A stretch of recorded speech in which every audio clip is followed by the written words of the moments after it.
여러분 혹시 2등 해보신 적 있으십니까? 자, 운동 경기를 해서 결승전에 올라갔는데 안타깝게 결승전에 져서 2등을 했을 때 기분이 어떨까요? 물론 2등 해도 전부 좋지만은 1등 했으면 더 좋지 않았을까라고 하는 생각을 아마 다 하게 될 것 같아요. 아, 이럴 줄 알았으면 조금만 더 열심히 할 걸. 조금만 더 열심히 뛰었더라면 1등도 할 수 있었을 텐데 아마 이런 얘기를 누구나 아마 그런 생각을 다 가지고 있지 않으리라 생각이 되어집니다. 그렇죠. 누구나 다 1등을 하기를 원합니다. 공부도 달리기도 영적인 면도 다 1등하기 원하는데, 자, 그런데 예전의 개그 중에 이런 개그가 기억나실지 모르겠습니다. 1등만 기억하는 이 더러운 세상. 자, 이런 개그맨의 그런 외침도 있었는데, 자, 그러면 우리의 믿음은 어떻습니까? 전 여러분에게 한번 질문을 좀 던져보고 싶습니다. 여러분들의 성경에 나오는 인물들 중에 어떤 인물들처럼 되고 또 어떤 인물을 좀 닮아가고 싶습니까? 자, 목회자들 사이에서 가장 인기 있는 인물을 들라고 한다면요, 구약에서는 다윗, 신약에서는 바울을 들 수 있습니다. 왜냐하면 설교 거리가 너무 많아요.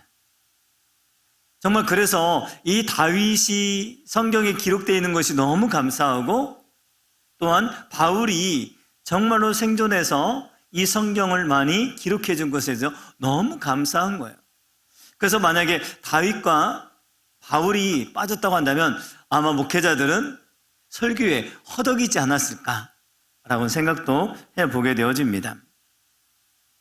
그런데 여러분, 구약에 다윗만 있고 신약에 바울만 있느냐? 그렇지 않죠. 어쩌면 다윗과 바울은 주연급이라고 한다면 주연이 주연되지 않는 곳에 어쩌면 조연의 역할을 감당하는 사람들, 그리고 또한 엑스트라 역할들을 감당하는 수많은 성경의 인물들이 많이 있더라는 겁니다. 어쩌면 우리는 1등만 기억하는 더러운 세상이라고 이야기하지만은 어쩌면 1등을 존중하고 1등을 우리가 기억하는 세상이긴 하지만, 과연 그러면 하나님의 나라에서는 1등만 기억할까?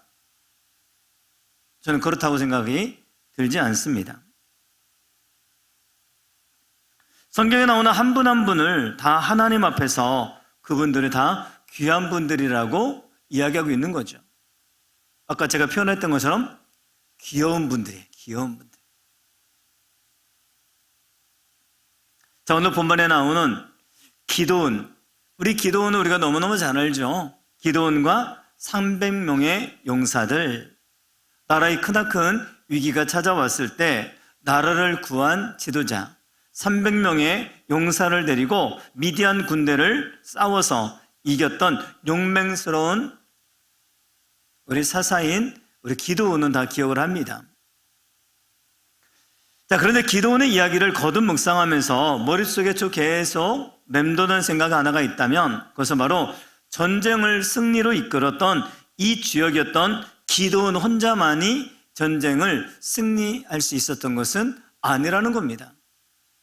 즉, 그 전쟁이 승리할 수 있도록 만드는 것은 지도자 기드온도 중요하지만 함께했던 많은 사람들이 있었기 때문에 그 일이 가능하게 된 거죠.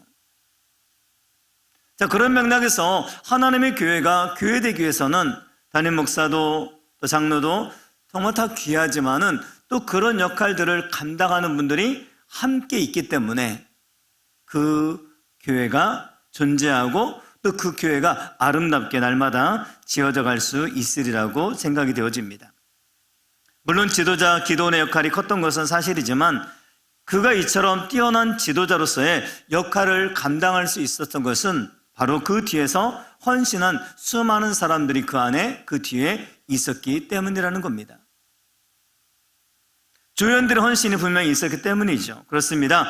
기드온 뒤에는 300명의 용사들을 비롯하고 그 다음에 그 외에도 이름도 없이 빛도 없이 누구도 그 이름을 기억하지 못하는 수많은 사람들이 그 안에 함께 있기 때문이라는 것이죠. 따라서 오늘은요, 기도원에게 맞춰졌던 우리의 초점과 우리의 시각이 있다고 한다면 이제는 기도원을 좀 벗어나서 그 외에 이름도 없이 빛도 없이 누가 알아주지 않아도 묵묵히 충성했던 무명의 사람들에게 한번 우리의 시선을 좀 옮겨보고자 하는 것입니다. 왜냐하면 오늘 이 권사에게 헌신을 예배를 드리는데 어쩌면 교회 안에서 주목받는 분들이 아닐 수도 있어요. 자, 오늘 사사기 6장에는요 무명의 선지자가 나오고요, 또 이어서 사사기 7장에는요 그 기도원에 부하였던 부라라고 하는 사람이 나옵니다. 자, 오늘은 이 두 명을 우리가 살펴보면서 말씀을 좀 나눠보고 싶습니다. 자, 그리고 첫 번째는요, 기도원의 앞길을 평탄하게 만들어줬던 한 무명의 선지자가 나오고 있습니다. 자, 먼저 6장에 나오는 한 무명의 선지자. 자, 이 무명의 선지자를 한마디로 요약한다면요, 기도원의 앞길을 평탄하게 만들어줬다라는 거죠. 당시 이스라엘 백성들은요, 하나님 앞에서 악을 행한 그 결과로 극심한 그러한 고통 가운데 빠지게 되죠. 추수할 시기만 되면 미디안 사람들이 쳐들어와서는요, 약탈해가고 먹을 것을 싹 쓸어가 버리는 일들이 매년마다 반복이 되는 것입니다. 자, 그런 일들이 무려 7년이나 계속되다 보니까 이스라엘 백성들의 입장에서는요, 궁핍과 고통은 극에 달하게 된 겁니다. 자, 이러한 이스라엘 백성들의 상황이 너무너무 고통스럽고 절박하다 보니까 이런 자기들의 마음을 하나님 앞에 부르짖어 기도하기 시작합니다. 자, 그때 하나님께서는 이스라엘 백성들의 기도를 들으시고 응답을 해주세요. 자, 그러나 하나님의 응답은요, 이스라엘의 백성들이 원하는 방식과는 전혀 다른 방식이었다는 겁니다.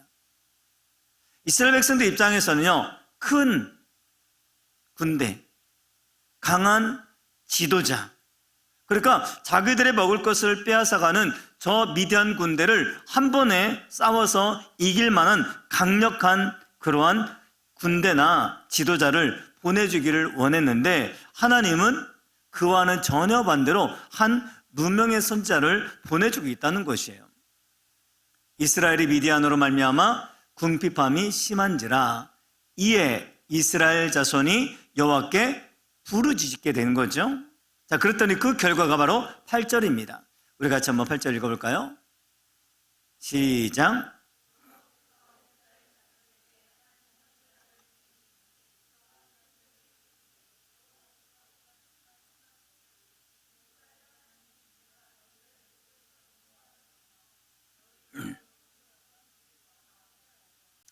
자, 먼저 하나님께서 보내시는 이 무명의 선자를 통해서 이스라엘의 타락과 죄악의 상황에 대해서 통렬하게 지적을 하고 계세요. 너희가 왜 이렇게 고난당하는 줄 아느냐? 고통 가운데 있는 줄 아느냐? 너희들이 죄를 지었기 때문이다 라고 지적하고 있는 거죠. 하나님의 관점으로는 이스라엘의 적인 미디안을 무찌르는 것보다 그들 안에 있는 하나님과의 관계, 죄의 문제가 먼저 해결되기를 원하셨던 겁니다. 이스라엘의 죄악과 타락과 부패를 회개하는 것이 먼저 우선순위라는 거죠. 그래서 10절에 보니까 이렇게 말씀합니다.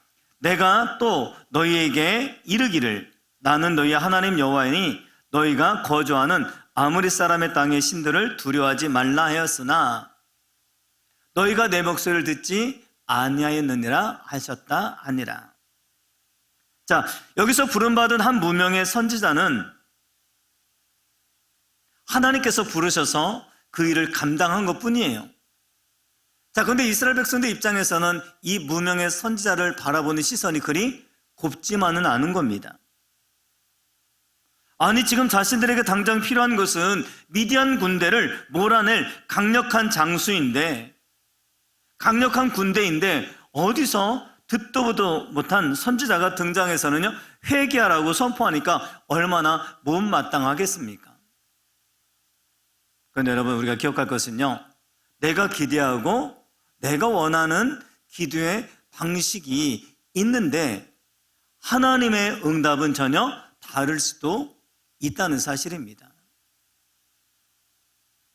사사기 6장의 구조를 한번 살펴보면 하나님께 부름받은 이 무명의 선지자가 악역을 좀 맡은 거예요. 그래서 고군분투하면서 이스라엘 백성들의 마음을 잘 정돈하고 하나님과의 관계를 정립하고 그들의 속에 있는 죄악들을 다 깨끗하게 씻기를 원하셨던 겁니다. 자, 그리고 난 다음에 악역을 맡은 이 무명의 선지자가 사라지고 나니까 레드카펫을 쭉 걸어오는 것처럼 주연 배우인 기드온이 짠 하고 나타나게 된 겁니다. 자, 그러나 이 무명의 선지자 역할이 비록 주인공 기드온과 같이 화려한 스포트라이트를 받는 역할은 아니었지만 누군가는 그 역할을 감당해야만 되는 중요한 역할이었던 거죠. 자, 이 무명의 선지자를 살펴보다 보니까 지금 우리나라 안에서도 이 무명의 선지자처럼 이름도 없이 빛도 없이 묵묵히 자신의 역할을 감당하며 주님의 복음을 처절하게 전하고 있는 주행종들이 나라 곳곳에 많은 것을 보게 되어집니다. 얼마 전인가요? 은퇴를 2년 남겨둔 연로하신 목사님의 간증을 듣게 됐습니다. 그런데 이 목사님은요, 교회 건물이 아니라 특이하게 비닐하우스에서 목회를 하시는 분인 거예요. 그래서 사정이 너무너무 궁금했는데 한 분이 그분에게 찾아가서 묻습니다. 목사님 어떻게 건물이 아니라 비닐하우스에서 목회를 하시게 됐습니까? 그래서 목사님께서 당신의 간증을 들려주시는 것은 그 목사님은 회사 생활을 하시다가 뒤늦게 목회를 시작하시게 된 겁니다. 처음에는 천막을 치고 목회를 하셨는데 그런데 그것마저도 불법 건물이라고 빼앗겨버리고 만 거예요. 그래서 어쩔 수 없이 비닐하우스에서 목회를 하시게 되었다고 합니다. 그런데 이 목사님이 실력이 없어서 비닐하우스에서 목회를 하시는 것이 아니라 이 목사님 나름대로 실력도 잘 갖추시고 헬라어, 히브리어, 원어를 가지고 말씀을 전하실 수 있을 만큼 굉장히 열심과 실력이 있는 학구파 목사님이셨던 겁니다. 자, 그런데 당신이 어렵고 힘든 것은 견딜 수가 있는데 가족들이 이렇게 말하는 것은 너무나 가장 힘들었다고 합니다. 그 이야기가 뭐냐면요, 아빠 같은 사람이 왜 여기서 이러고 있어? 아빠도 도시로 가면 되잖아. 큰 교회 가면 되잖아. 큰 교회 가서 목회하면 되잖아. 자, 그렇게 말할 때마다 너무너무 힘드셨다고 합니다. 그런데 어느 날 그 딸이 꿈을 꿉니다. 딸이 꿈에서 천국을 갔는데 거기에 보니까 수많은 목사님들이 쭉 있더라는 거예요. 이름만 대면은 누구나 알 수 있는 그런 목사님들이 쫙 줄 서서 있는데 안타까운 것은 자기 아빠가 안 보이더라는 거예요. 그래서 딸이 막 우는 겁니다. 아니, 저분들은 큰 목회를 하시고 누구나 알 수 있는 목회를 하셨는데 왜 우리 아빠는 왜 안 보일까? 막 우는 겁니다. 그런데 저기 맨 끝으로 보니까 거기에 맨 끝자리에 아빠가 서 있더라는 거죠. 그래서 막 반가워가지고 막 달려가는데 그때 주님이 이 딸에게 오셔서 이렇게 말씀합니다.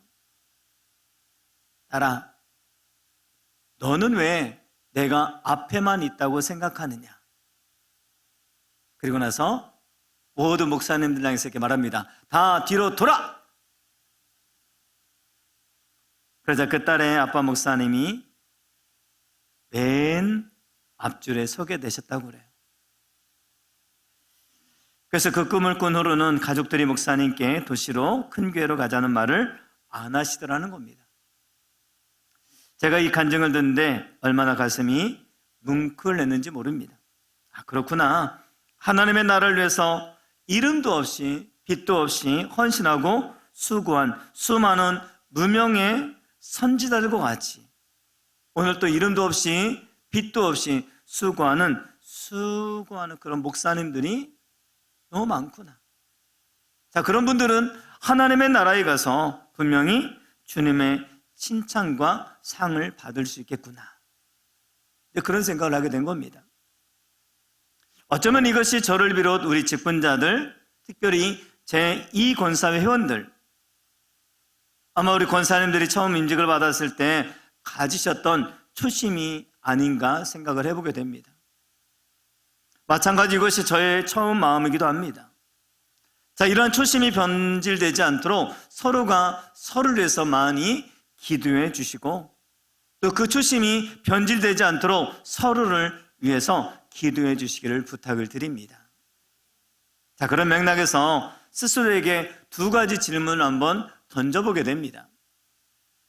나는 무명의 선지자처럼 비록 사람들에게 환영받고 대접받는 일이 아니라 그러할지라도 그것을 피하지 않고 묵묵히 내가 해야 할 일을 잘 감당하고 있는가?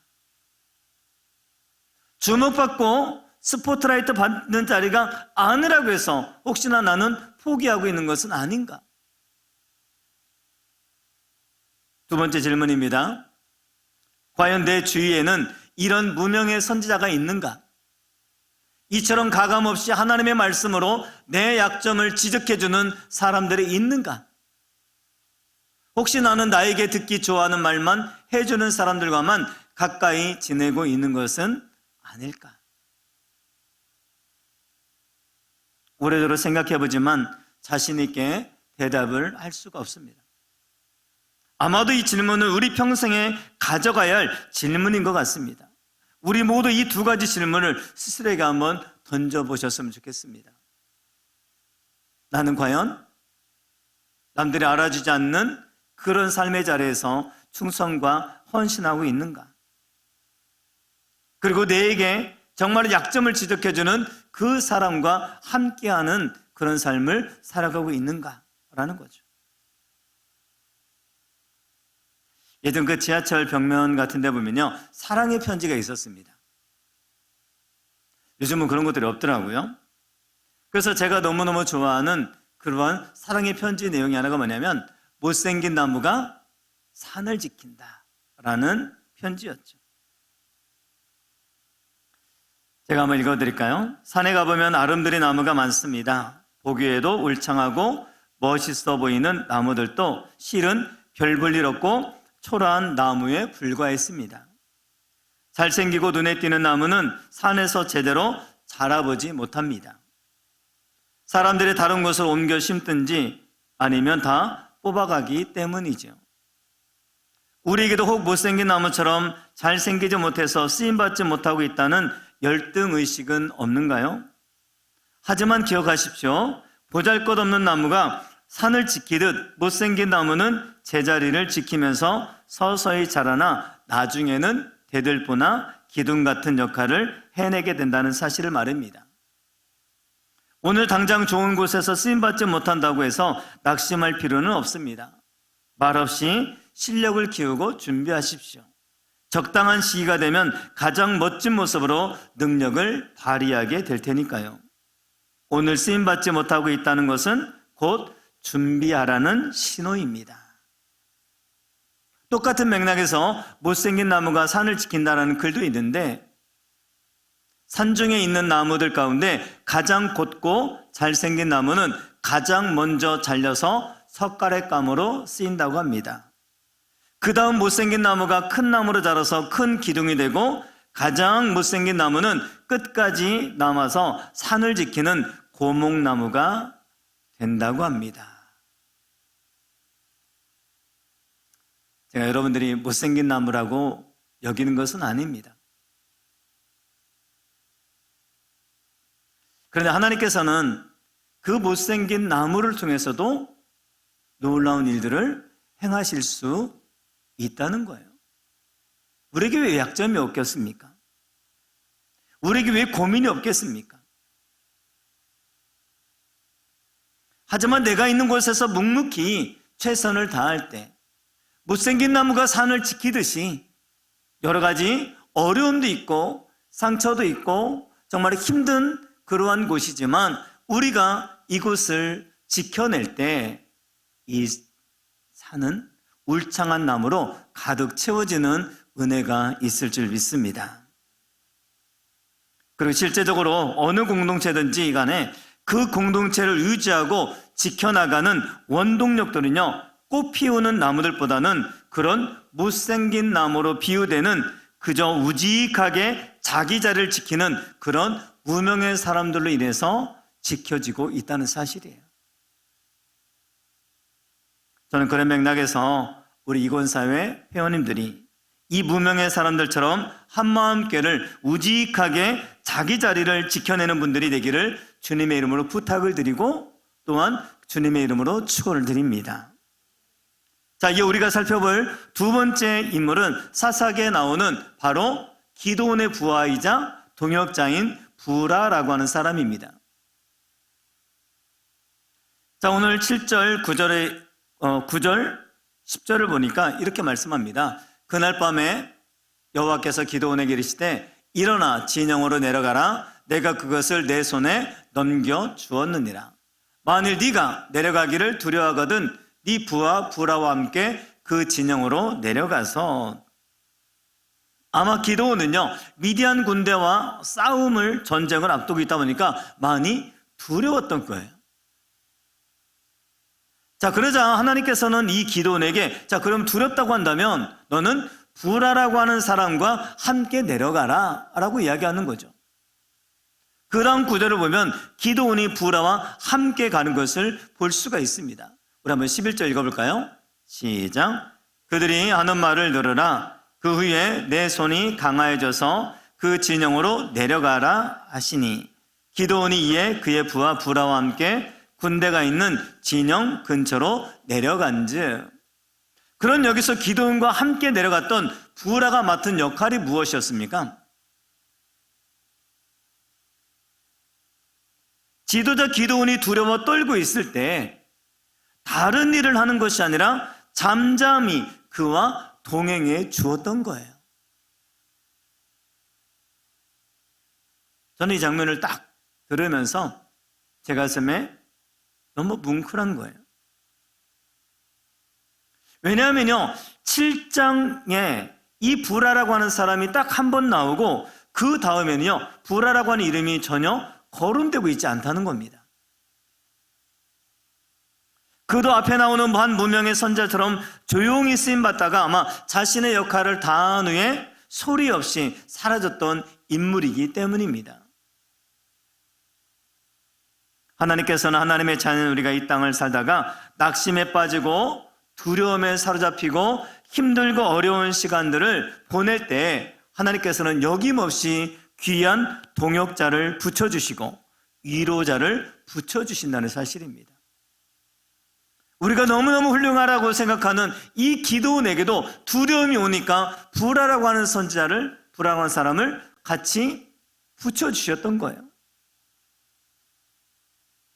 하나님께서는 어떤 도구보다도 붙여주신 그 동역자를 통해서 우리를 회복시키기를 원하신다는 겁니다.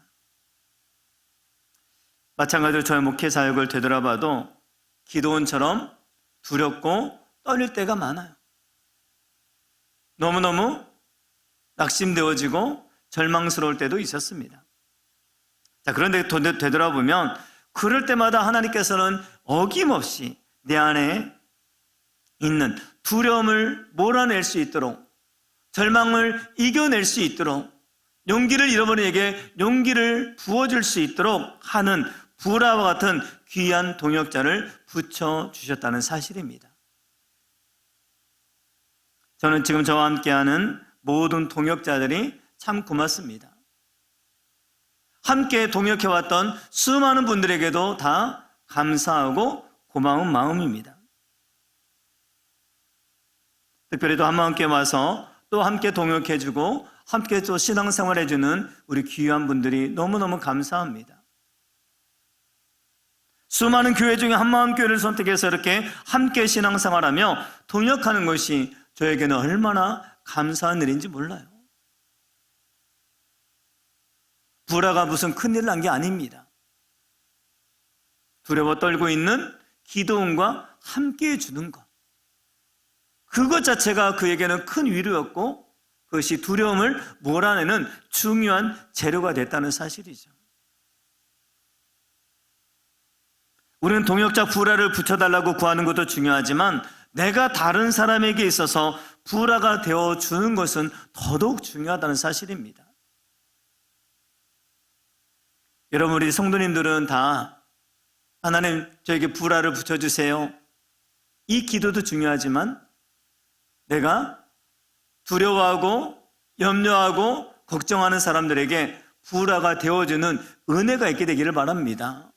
여러분 때문에 그 사람이 힘을 얻고, 여러분 때문에 그 사람이 위로를 받고, 여러분 때문에 다시 한번 그들이 일어날 수 있다고 한다면 그게 바로 부라 역할 아니겠습니까? 그런데 그들은 어떻게 기도원과 같은 주인공 역할이 아니라 부라나 무명의 선지자와 같이 커튼 뒤에 숨어서 묵묵히 수고하고 일하면서도 겉으로 기뻐하고 감사하고 그 일에 만족할 수 있었을까요?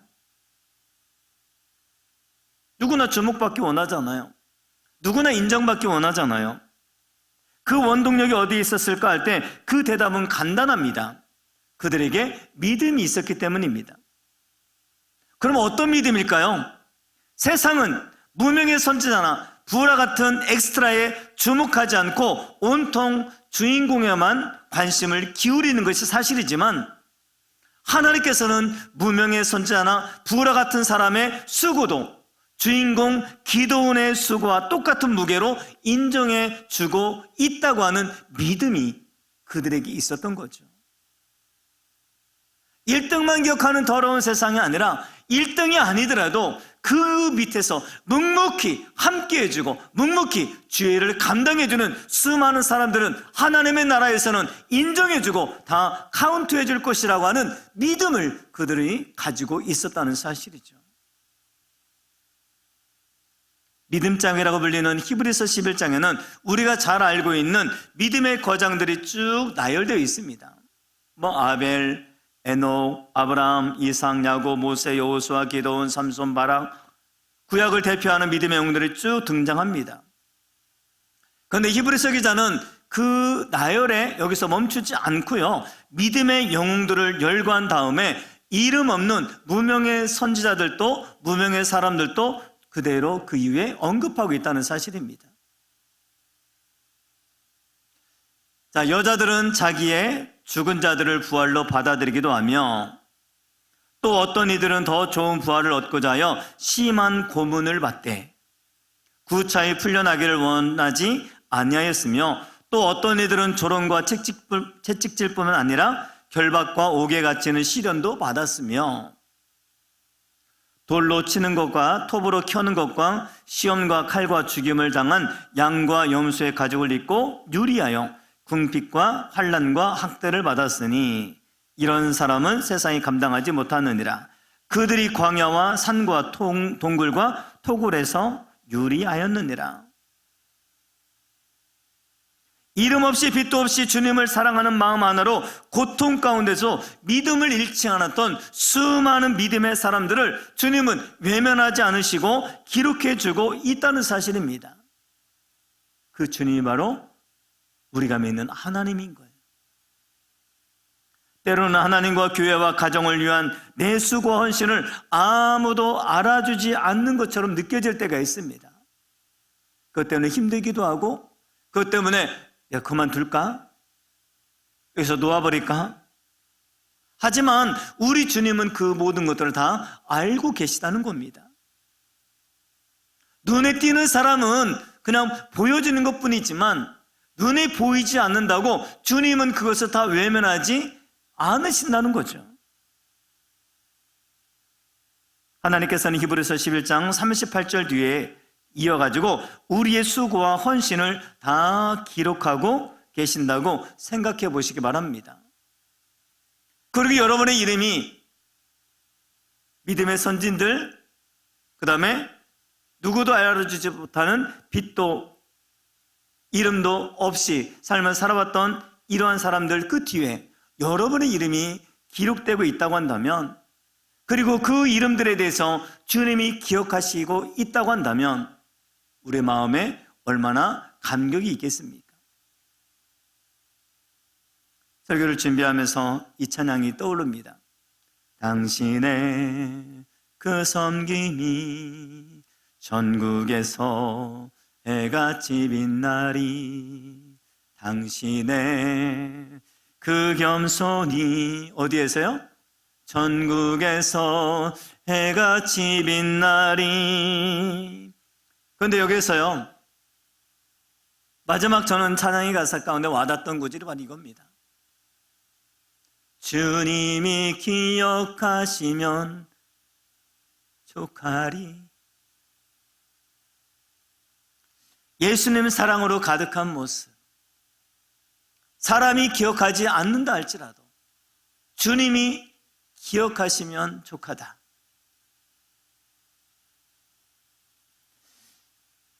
자, 우리도 한번 이 찬양에 여러분의 마음이 담겨졌으면 좋겠습니다.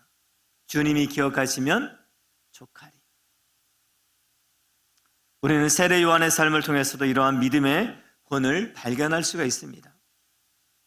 그때 세례 요한이 이르러 유대 광야에서 전파하여 말하되 회개하라 천국이 가까이 왔느니라 하였으니, 그는 선지자 이사야를 통하여 말씀하신 자라.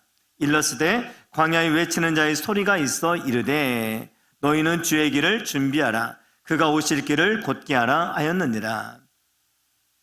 구약에 예언된 세례 요한의 역할은 광야에서 외치는 자의 소리라는 겁니다. 여러분, 소리의 특징이 무엇입니까? 우선 소리는 보이지 않습니다. 들리기는 들리는데 순간 사라져버리고 마는 것이 소리입니다. 만약 소리가 자신의 실체에 대한 미련이 남아서 사람들의 귀에 다 들려졌는데도 여전히 없어지지 않고 계속 남아있으면 어떻게 될까요? 그 웅웅거리는 소리 때문에 아무것도 알 수 없을 겁니다. 따라서 소리는 자기 역할을 다하면 사라져야 되는 거예요. 세례 요한이 맡았던 역할이 바로 이 소리의 역할이었던 거죠. 예수님을 드러내고 예수님을 준비하고 오실 길을 준비한 소리 역할을 딱 감당하니까 그 이후에는 소리는 사라져버린 것처럼 세례 요한은 거기까지였던 거죠. 한 연예인이 텔레비전에 나와서 인터뷰를 한 것을 들은 적이 있는데요, 그들은 언제나 두려움에 쌓여 있다고 합니다. 인기가 없을 때는 물론이고 정상의 위치에 있어도 그 인기가 언제 다른 사람에게 옮겨질지 몰라서 두렵다는 겁니다. 그러나 자신에게 그토록 열광했던 군중이 심지어 자기 제자들조차 자신에게 등을 돌리고 새로운 인물인 예수님에게로 향해 갈 때 세례 요한의 심정은 어떠했을까요? 하지만 그때 그는 이렇게 고백을 합니다. 같이 읽어볼까요? 시작.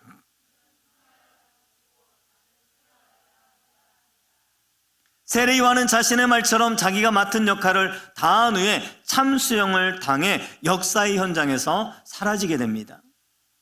그런 맥락에서 세상 사람들의 눈으로 보면 세례 요한은 실패자일 수 있습니다. 왜요?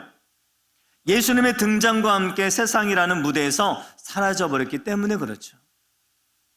그러나 주님은 그를 어떻게 평가하고 계십니까? 내가 진실로 너에게 말하노니 여자가 낳은 자 중에 세례 요한보다 더 큰 이가 일어남이 없도다. 그러나 천국에서는 극히 작은 자라도 그보다 크니라. 지금도 보노라면 수많은 믿음의 사람들이 이름도 없이 빛도 없이 그렇게 하나님의 나라를 위해서 살다가 갔습니다. 하나님이 이들을 다윗보다 바울보다 못하다고 그렇게 평가하실까요? 저는 아니라고 믿습니다. 하나님 목사도 장로도 권사도 집사도 평신도도 그 어떤 직분이라 하더라도 무명의 선자로 기억되는 인물이나 또 부라 같은 한 사람도 차별하지 않고 인정해 주시고 칭찬과 상을 주시는 좋은 분이심을 믿습니다. 오늘도 교회가 교회되고 주일 예배가 예배되도록 보이지 않는 곳에서 섬기는 손길들이 얼마나 많습니까? 저는 특별히 주방에서 땀 흘려 봉사하고 수고하시는 성도님들에게 감사의 마음을 가지고 있습니다. 우리가 그분들이 지어주는 밥을 먹는 것이 아니라 우리는 그분들의 사랑을 먹는 겁니다. 어디 주방봉사만 그렇습니까? 누구도 보지 않는 곳에서 성전 곳곳을 청소로 섬기셨던 손길, 안내위원으로, 헌금위원으로, 재정부로, 찬양팀으로, 반주로, 차량으로 여러 모양을 가지고 섬기시는 여러분들의 모두가 주인공이 아닐지라도 하나님이 주인공 못지않게 인정해 주실 줄 믿습니다. 세상 사람들 기준으로 보면 무명의 선지자보다 기드온의 부하 부라보다 못할 존재일 수 있을 것입니다. 그러나 그런 자들이 필요하고 주님은 그런 자들조차도 다 기억하고 계시다는 사실입니다. 부라와 같은 존재를 자신 곁에 두는 것도 인생을 살면서 중요하지만 저는 여러분이 누군가의 부라가 되어주시기를 부탁을 드리고 싶습니다.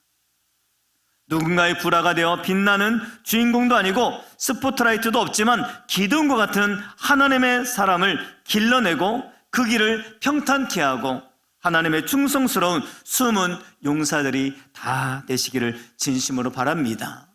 특별히 저는 오늘 현신 예배를 드리는 우리 이권사회 회원들이 이러한 무명의 선지자로 부라와 같은 동역자로 다시 한번 세워져서 하나님의 나라, 하나님의 교회, 또 여러분의 가정이 믿음 안에서 든든히 세워지는 은혜가 있게 되기를 주의 이름으로 축원을 드립니다.